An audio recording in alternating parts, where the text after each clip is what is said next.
punya banyak gadget yang tipe colokannya beda-beda, itu bakal ribet banget. Kemana-mana harus bawa kabel yang beda-beda. And that's so horrible. Untungnya kita hidup di era dimana hampir semua gadget elektronik itu punya colokan yang distandarisasi, yaitu USB Type-C. Bentuknya yang ringkas, bisa bolak-balik, dan fungsinya memang seluas itu. Gak cuma untuk power aja, dia juga bisa transfer data, DisplayPort, akses internet, bahkan seberat graphic card bisa dicolok pakai USB-C doang. Meski terdengar solutif, USB-C nggak sesempurna itu.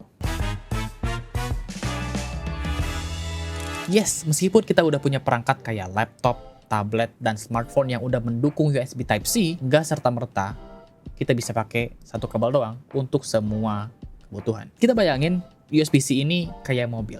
Bentuknya bisa sama, tapi mesinnya bisa beda-beda. Ada yang pakai mesin mobil biasa, ada yang pakai mesin mobil balap, bahkan ada yang pakai mesin jet tempur. Meskipun colokannya sama, kecepatannya itu bisa beda banget. Gak cuma colokan yang nempel di gadgetnya aja, kabelnya pun itu bisa beda-beda. Ada yang support USB 2.0, 3.0, atau juga ada yang udah support Thunderbolt. Kok bisa beda-beda sih?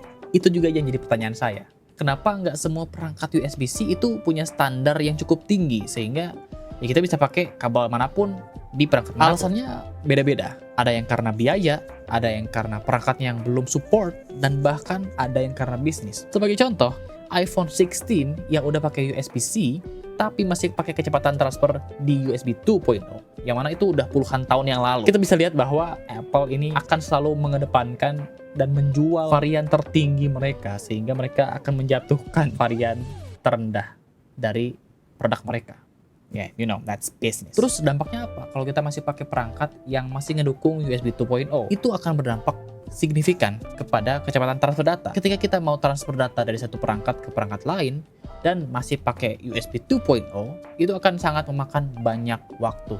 It wasting so much time. Memang gak semua orang itu bekerja dengan banyaknya data dan transfer antara perangkat. Tapi kalau perangkatnya bisa, kenapa kita harus batasi? USB-C emang keren sih, fungsinya bisa seluas itu, satu colokan bisa banyak kebutuhan. Tapi perlu diperhatiin juga perangkat yang kita pakai dan kabel yang kita pakai, apakah mendukung untuk setiap kebutuhan kita, biar gak nyesel kayak saya.